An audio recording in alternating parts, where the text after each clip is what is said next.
gosh, I guess it was last year. It seems an age ago. Last year at the Sundance Film Festival, one of the favorite films I saw was Mucho, Mucho, Amore. And so I'm so excited to be here chatting with co-directors Kareem and Cristina, because I have a bunch of questions and I want to hear about their experience of uh, creating this amazing, wonderful, joy-filled documentary. Um, and here they are, I think. Ah, ta-da, the magic, the magic of Zoom. Um, well, hi. Thanks so much for chatting with me. It was actually it absolutely was a highlight of Sundance. I I know we talk about COVID all the time. We go on and on about it, but I was just thinking, oh my gosh, I think that was the last film I saw with an audience. Um, and it was a great film to see with an audience. It was a very joy-filled, tearful, happy tears occasion. How was it for you? Yeah, sadly, it was also the last film that we saw with an audience. Um, I mean, it was incredible. The time, I mean, the last few years have been a roller coaster of emotions for us. You know, Walter had passed away just a couple months before that premiere. We thought he was going to be at that premiere with us, and then, you know, his death, his sudden death, and then we got into Sundance, and then we premiered, and it was so meaningful. I mean, if you were there for the premiere, I think we were all crying on stage, and Walter's family was crying, and it felt so special to be able to show, you know, show it on that in that platform, and with so many Latinos in the audience. You could hear them singing along with the like little old songs that we had in the film that we knew they would resonate with them, and it was a very special moment, and I feel so lucky that we were able to have that. So many filmmakers this year weren't able to have that kind of communal experience, so we are always counting our blessings that we were able to experience that in person. It is weird when it is your own film that's the last film you've watched in a movie theater. You're like, how crazy nepotistic is this? But we're glad that other people watched it at Sundance and elsewhere. You know, we were so excited because like Sundance was launching this like whole festival circuit for us, and we're gonna play every festival we wanted to be in, and it quickly with COVID came to an end. But the weird thing about it is you know, like we were totally bummed out about the fact that, you know, one of the great thing about festivals is hanging out with colleagues and networking and meeting other filmmakers, but also like seeing a film that's destined to be released, you know, streaming, seeing it with audiences and that reaction. So, you know, we're thrilled that we had the Sundance experience. And at the same time, it's almost kind of perfect that it came out when it did. Like, you know, I think the world needed some of Walter's magic in what was crazy, fucked up 2020. So it kind of it felt like it was the way it was supposed to happen. You know, one of the things, well, obviously, you know, I was going to say, you know, I see him as a very psychically attuned person, you know. And so I'm curious to know if you felt there was a prescience on his part that this film would be his farewell. You know, it often, you know, I was thinking about the Ruth Bader Ginsburg film, and I'm sure there's other examples I can't think of right now, but looking back on it now, to what extent do you think he knew that you were creating his love letter to the world and his goodbye? Yeah, Yeah. I think Kareem and I both feel that at some level he knew, and even the timing of his death, you know, we submitted to Sundance on November 1st, and he passed away on November 2nd. And I think at some level he kind of understood that his job, he had finished his last project. You know, this was, although he would never say that, he would say he has a million things in the works, and you know, he had so many things that he was working on. But we think that he understood at some level that this was the last big thing he was going to do. And we think at the end of that event in Miami, he might have also understood this is maybe the last time I'll ever be with my public. So it's a very bittersweet thing to be able to spend 2 years of somebody's life with them as they're coming to that realization about their legacy. In the Q&A afterwards, I remember you explaining the quite unusual situation in which three of you were directing, came together at the same time directing the film. And I felt that that had the same stamp of sort of spiritual forces working from the other side to make this happen. Maybe I'm overanalyzing this, but it did feel that it had a, I don't know what the word is, but just a sort of summoned into being at the right, in the right time, in the right way. Yeah, a cosmic thing, and we're like skeptics and unbelievers, but we also are like, yeah, it. Walter would say, according to the stars, it was perfect, and I think that's true. We had, the fact that we had kind of all independently wanted to do something. So, our third creative partner, who's our producer, Alex Fumero, and I had. He's from Miami. He was a VP at HBO at the time, and I was in New York visiting. And a friend put us together, said, you guys are going to get along. You should hang out. And we were like having coffee in Bryant Park one day and talking. And he was like, what are you going to do? And, what do you have coming up? And I'm like, well, I'm really excited about an estate sale I'm going to in Miami of Walter Mercado's apartment, because I'm going to look at the tchotchkes and try to buy myself a cape. And he's like, that's amazing. If ever there was a documentary project I could get involved with, it'd be about Walter Mercado. And I'm like, well, the other reason I'm going is to hope to kind of meet Walter, meet someone connected to Walter, and see if I could pitch a project. And he was like, well, I'm in. I've never produced a documentary, but anything I could do to help you, let me know. And so I went to the sale. I met one of Walter's nieces, gave her the elevator pitch like the first day of the sale, went back to the last day of the sale to get, the really low marked down stuff. And which did not include a cape, by the way, because turns out poor filmmaker am I. But spoke with her and said, he might be into it. Here's my email. And Alex and I had scheduled our first call, like production call, like, let's do this. How are we going to do it? And Cristina and Alex had worked together at Fusion, and unbeknownst to us, had already been thinking about a Walter Mercado project and was putting something together, and called Alex and said, I heard you're obsessed with Walter Mercado. So am I. And he was playing Yenta the Matchmaker. Yeah, exactly. I was working on a movie called Science Fair, and the editor is this wonderful man named Tom Maroney, who doesn't speak Spanish. And we just one day in the middle of the edit started talking about Walter, and we were both obsessed. And Tom, would watch him without understanding Spanish, just because he was such a magical, mystical creature. And, I started to think, like, what an amazing documentary that would be. I wonder if anyone's looking for him. And so I reached out to all my friends at Univision and got to Alex. And then, like Kareem said, Yenta the Matchmaker, basically on one phone call, we decided that we were going to do it together. I was a big fan of Dolphin Lover, Kareem's short. And I had a sense that we had a similar love for Walter and interest in kind of how this magical creature could come about in such a homophobic, super Catholic culture, but also a sense of humor and fascination. So we had a feeling that we had some of the same references in what we wanted this film to be like. So we thought, well, why not? Walter brought us together. We might as well to jump in the deep end.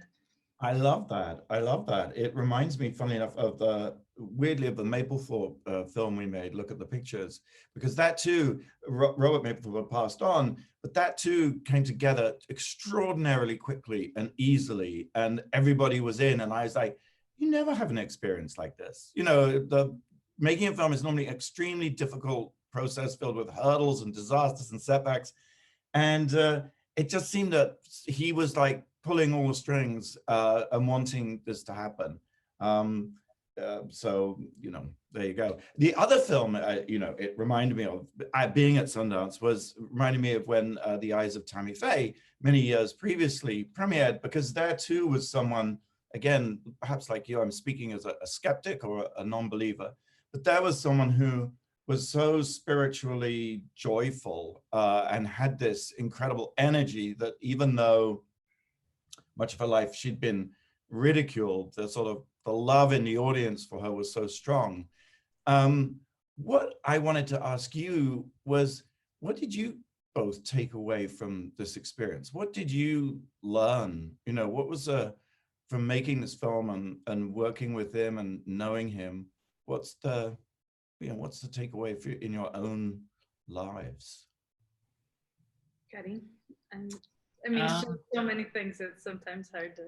Yeah, it's a lot. It really is. A couple of things. The first thing that comes to mind is that Walter had this amazing way of like leaving no space in his life for negativity. Like this, he wasn't about it. He was not going to deal with it. And that's not to say that he wanted everything sugar coated or that he didn't go through really difficult times and acknowledge those, or he didn't cry, but he always made the choice to not leave space for that. In the film, we interview his former manager, Bill Bakula, and they had a very acrimonious end to their relationship that involved legal battles, and Walter's health at the same time was going to hell. And it was just not a pretty period. And he really was the most reluctant thing to get him to talk about. And when he did talk about it, he would only talk about the wonderful times he had with Bill and the good memories he had. And we actually had to, get his family be like, he's not being completely forthright. Can you help us out here? And the reality was is that he didn't leave space for that negativity. He always chose to focus on the positive. And his nieces told us, that he had always been like that when they were like, teenagers, and they would have like, kind of a teenage romance that gone bad, and they were like crying. He would always say, no crying today. Tomorrow, we're going to block out an hour and you can cry your eyes out. But today, we're not going to cry, and we're going to get through it, and we're going to focus on the good things you had. And that was just the way he lived his life. And it's kind of, it's just been this reminder that, if you focus on the good, yes, we all have to go through the bad. We all are going to go through negative things, but focusing on the positive, it's going to help you get through it. Mm-hmm. Yeah, I think for me, there's Walter was always looking for the good in other people. And I think, especially in nowadays, especially in the world we live in, especially in like the world of production, it's like, it is so easy to feel anger and find fault, and hatred is such an easy emotion. And love is much harder. And I think like he really believed you had to practice love, and it was something that you could learn, and you could change how you felt about situations.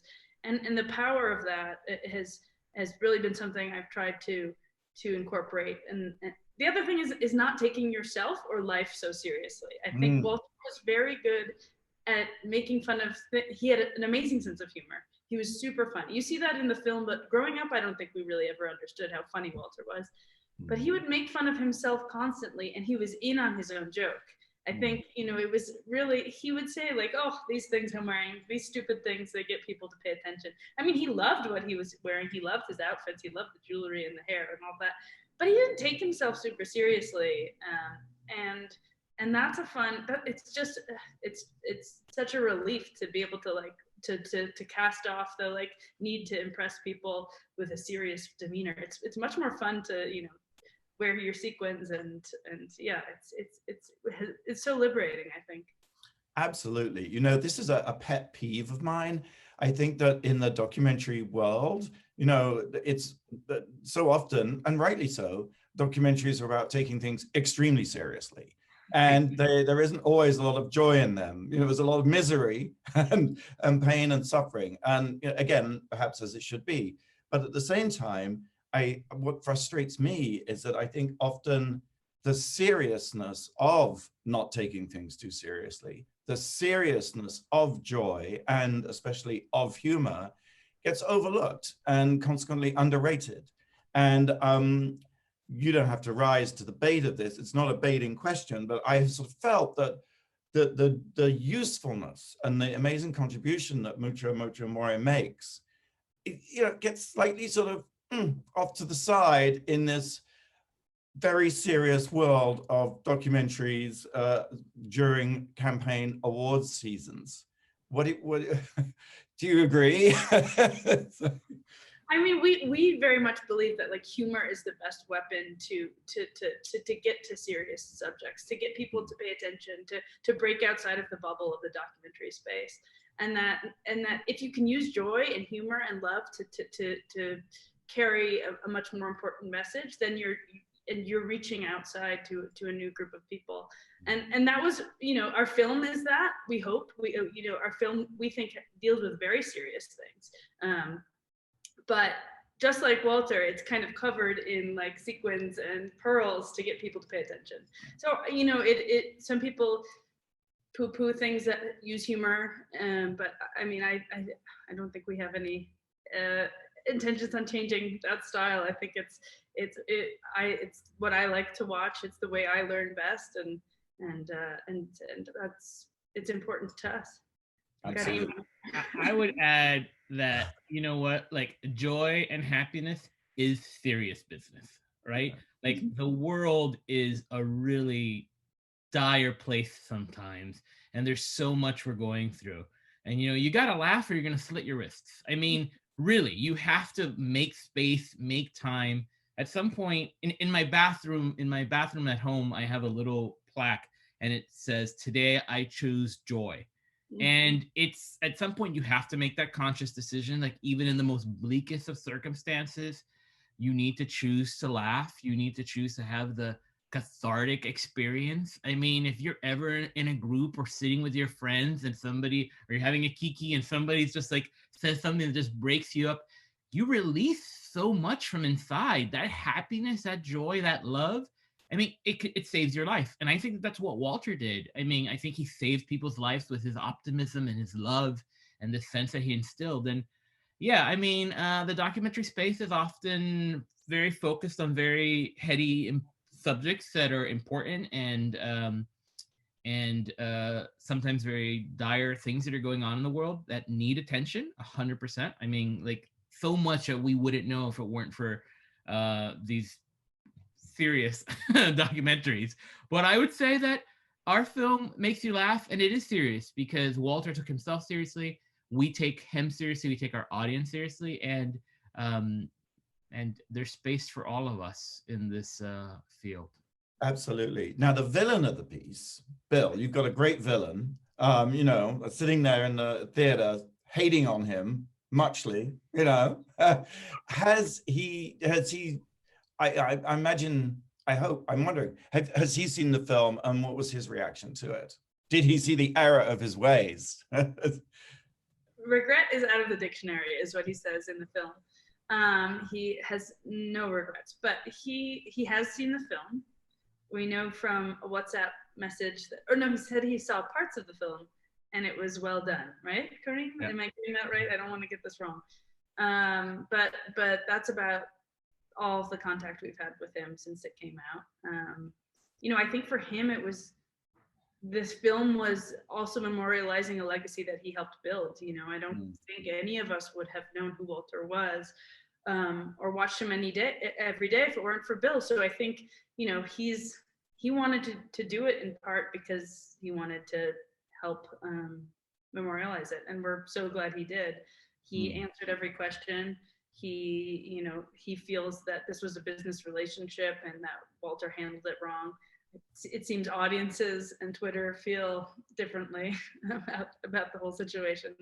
But yeah, to his credit, he showed up and sat down for the interview and answered every question. Although he did try to get out of the interview the day before, he said, I'll do the interview, just no cameras. And for documentary filmmakers, that really makes it work. Yeah. That's very funny. What about you've done oodles of things like this and Q&As and things. I'm just curious, like what is there anything that you wish someone did ask you about, or is there something that does get overlooked in talking about the film? I think that oftentimes kind of gets overlooked as like just kind of how meaningful Walter was in Latino culture, but particularly like through this through the prism that he presented this kind of melange of religion. Like when you think of historical, traditionally think of like Latino families, you're thinking of like very Catholic and very Christian. and yet there is this strong through line in all of that of mysticism and alternative spiritualities that almost kind of contradict their belief systems. Like, I go to church every Sunday, but I also might believe in Santeria. I'm also willing to hear the guy with the robes on the TV telling me that I should look to the stars, and that all of that has its roots in like indigenous and African culture, particularly in the Caribbean. And we don't go into it a great deal in the film, and it was a kind of focus and time consideration. But it's interesting, like the how he worked in that space, like how he appealed to super Catholic grandmothers and to like Santeria practitioners, and to the kids who probably didn't give a shit about any of that. Like there's a magic there that he's able to speak to everyone in their own language at the same time, even though those are languages that are at odds. So we haven't talked a lot about that, but it's always kind of an interesting thing to me. And I don't think that we ever were able to kind of crack that code, how he was able to exist in those multiple spaces and multiple communities. I don't think anyone's been able to crack it, because it's just kind of miraculous. Right. I mean, I think part of it is that he came from an island, and a very unique island. And Puerto Rico is so small that people, even though they are incredibly homophobic, super Catholic, they got to know Walter. So many people know Walter and love Walter for who he is. And he had this little island, that was obsessed with him before, and I think encouraged him. He had obviously detractors. There were people it was incredibly brave for him to be himself, especially at that time. But he had a small crew of people who loved him deeply. And I think that was a launching off point for him that allowed him to be brave enough to be himself in an even larger a stage. And so I think like you can't overstate the importance of Puerto Rico in the making of Walter Mercado. Another thing that we don't talk about that much, and that we talked about all the time in production, because it tracked with the rise of Trump when we went to go talk about Walter, and we talked a lot about like how he was in many ways this bizarro Walter Mercado who took who used like the gold hair and like television as a populist figure, but took every single message that Walter taught us as kids and inverted it. It was, instead of it being like, let's learn about the world and the world religions and love everybody, it was, let's hate everybody. We're different and we can't. And so it's very strange the way that they are opposites, but share some of the same techniques, mostly the golden hair. Yes, no, you're absolutely right. I mean, I think I've thought about that a lot in terms of Trump and like Liberace, and Trump is a corruption and a perversion of the American spirit, and I believe that ultimately the American spirit really is about individuality and celebrating that, and inclusiveness, opening arms, generosity, white people, non-white people, I think that's the whole point about America, is that it's a melting pot for anyone and everyone. And absolutely, you're absolutely right. Trump so corrupted and perverted that, and I think in the case of Trump, it's the complete absence of humor or the appreciation of that wink, or any sort of complete absence of joy.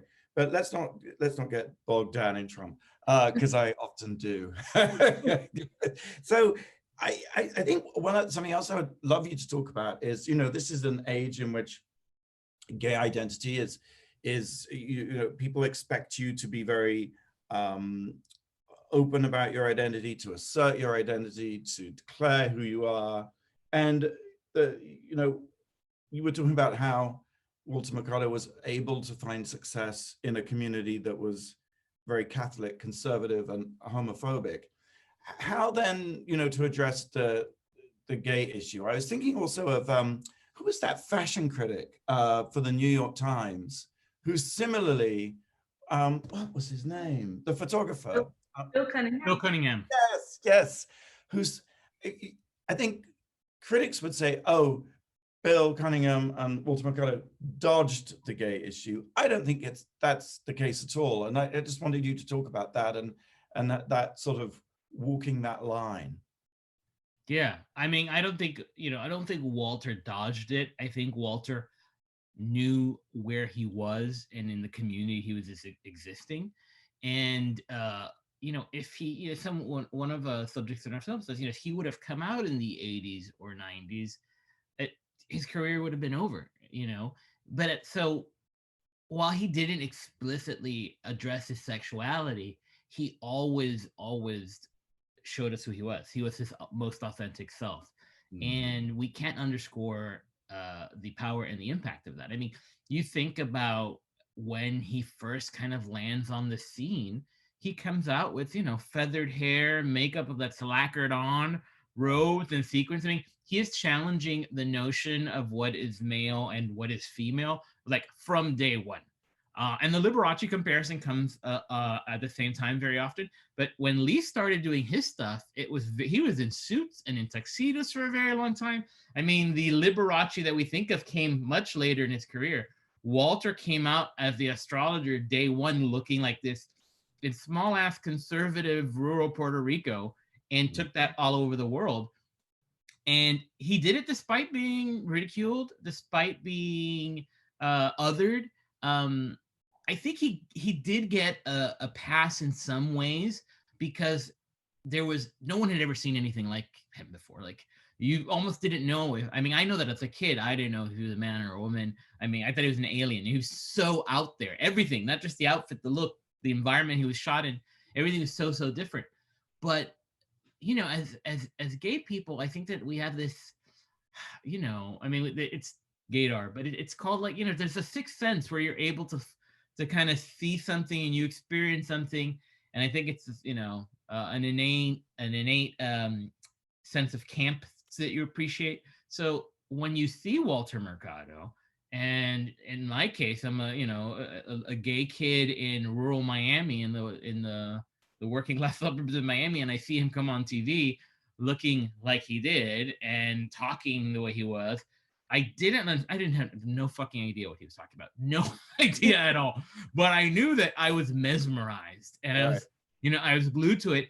And I knew that he was different and different in a way that I was different. And he was loved and successful and popular and wealthy and happy. And my family adored him. And that gave, someone like me, seeing that gave me hope that if they loved him, maybe they could love me. And so it wasn't a traditional coming out, being an out icon, because I think it was very much, he was a product of his time and his place. But despite those things, he still managed to be it and really connect to a community that needed it, more than ever, I would say. Yeah. I also would say, generationally, my generation very much wants to put labels on what things are and what people are, and wants, and for good reasons. Visibility is very important, and for that reason, Kareem and I asked Walter a lot about his sexuality, and he got so annoyed at us. He would say, "You guys are obsessed. You Libras are obsessed with sex. Why is it so important to you? If I have sex with a man, if I have sex with a woman?" And he was like, "I'm on another astral plane, and you guys are trying to get me to talk about, like, who I've had physical sex with. Like, why are we still having this conversation?" So he was very much, like, in many ways, like, way past us. But he also knew what world he was existing in, and that, he was, if all the little grandmothers who loved him while I was growing up, if they knew, if there was a headline that he was gay, I'm not sure he would have, like Kareem said, I'm not sure he would have had the career and reached as many people that he did. So, it's a very complicated and touchy subject, but I think Kareem handled it incredibly well in the film. There's this line where he starts talking about how sex for him is more than sexual, or more than just the physical. He has sex with the wind and the earth and the flowers and the sky. And Kareem says, "Well, but you're not telling me you're a virgin." And he says, "The only one in town." And he had this way of cracking us up so that we would completely forget what it was we were trying to get out of him. And right. we just lost our train of questioning at that point. Yeah, I can imagine. I mean, I think in a way he was as the same way I see Liberace as a pioneer of gender fluidity, a long time, here we are in this very gender fluid moment. And yet ironically, people like Liberace and certainly, as you say, Walter Mercado before him even, were the pioneers of that and bringing that into mainstream America and around the world. And that's about, again, it's this thing of not building walls and including all people and opening hearts and minds, which, of course, is again the exact opposite of everything that this regime for the last 5 years has stood for. And I think it clearly shows the importance of this work, because there's still 79 million people who voted for the former president. So, there's still a long way to go. And what are you guys doing next? Oof. I'm working on a script, and so thinking about getting to that space, but also continuing to do stories about Latinos and hopefully trying to do stories about important things with a lot of love and humor. That's what I intend to keep doing. Same. No, I'm figuring it out now. I'm trying to get there's a couple other projects I'm trying to get off the ground that I'm really excited about. Most of those are Latino centric. There's also some queer centric projects I'm trying to develop. I'm excited to keep kind of still telling the stories of our community. I, however, have to ask, because a little known fact, we knew this in making the film and it just didn't work out, that you had worked with Walter when you did your show Viva Hollywood. I wonder if you could tell us a little bit what that was like. There's like a different era of Walter. Do you remember much of it? Yes, no, are you kidding? I mean, not unexpectedly, Randy and I and everyone at Walter were huge fans of Walter Mercado's. So when the idea came up, we were doing Viva Hollywood, which in some ways is an antecedent of Drag Race. It was a bunch of Latino people coming together into a house, competing for a role in the soap opera. Telenovela, yes. And a lot of sort of thinking and mindset of what would evolve into Drag Race was present in Viva Hollywood. But it was an amazing experience and such an honor. We were just all on cloud 9 and giddy. And I'll also tell you, when I heard you were making this film, you probably know this, I was speaking to Cinetic and I was like, for God's sake, we got to get in, we got to be a part of this film. But at that point, you had 3 directors. I mean, why not more? Why not add a couple more? So we were very excited for it. And he was such a master of spectacle. I mean, just everything that we adore, it was what he did. And I just to circle back, I think it's that work that he did is so important. He probably would never say that or own that, but that sort of, it is such a joyless time. I mean, my God, almost a year into this pandemic and this shit show of the last 5 years. And I think I hope as many people get to see this as possible. I think, with the film on Netflix, you're in the best possible place. Here's this massive global platform. As I like to say, congratulations. We're super appreciative. Right next to me, we won the award that we are most excited about, our Wowie Award and our Squirrel Friend. Now all the homosexuals are going to talk to me. I'm not going to be a gay outcast anymore. Like you've lent us such credibility that I'm going to get a brunch reservation in any restaurant in town. Who needs an Oscar after you've got a Wowie? I mean, you're good to go. They would pair nicely, is all I'm saying. But sure. Oh well, I hope you win. Well, thank you. Is there anything else? Let's see. I think yes. They're saying David's saying a good place to wind down. I could keep talking to you guys all day because I love the film and I got such a contact high off of it, and it's lovely to see you both. Lovely to see you. Lovely Thank seeing you, you. Fenton. Thank Thanks you so much. Fenton is doing this from the other side of the world for us and has made all this time to do it. We're super appreciative. And I would be remiss if I not said I've been a huge fan of Fenton and Randy's for years. And when you mentioned The Eyes of Tammy Faye, Cristina and I, when we were talking about our inspirations for the film, that was one of the first films that we talked about. So thank you for doing this. I still have my Eyes of Tammy Faye VHS. Yes. Just as you know. So I will just, in a shameless moment of self-promotion, the movie, The Eyes of Tammy Faye, is coming out in September with Jessica Chastain playing Tammy Faye, which will be interesting, and Andrew Garfield playing Jim Baker. So it makes me think that, you know, you should do a movie, a Walter Mercado movie. I'm sure you're thinking about it. Be careful what you wish for. Who would play Walter? This is my last question, I promise. Then I'll go. Who would play Walter Mercado? Well, you know, we asked Walter that same question, and we had been talking about it for a while. My pick was Gael Garcia Bernal. I thought he would crush a Walter. And I suggested that to Walter, and he said, "Oh no, he's too old, too old." What about, who is that boy who is in Call Me by Your Name? And we were like, Timothy Chalamet? And he's like, yes. This would be a great opportunity for him. that's right. Leave it to Walter to find the whitest twink possible to play him. He'd want him to play him at 70, at 20. That's a great idea. Timothy, call us, is what we're saying. Right. My pick would be Meryl Streep. Oh, wow. That would be amazing. And that's why you do what you do, sir. That's why you do what you do. All right. Mucho, mucho amore. Mucho, mucho amor. Thank you. Bye. Bye.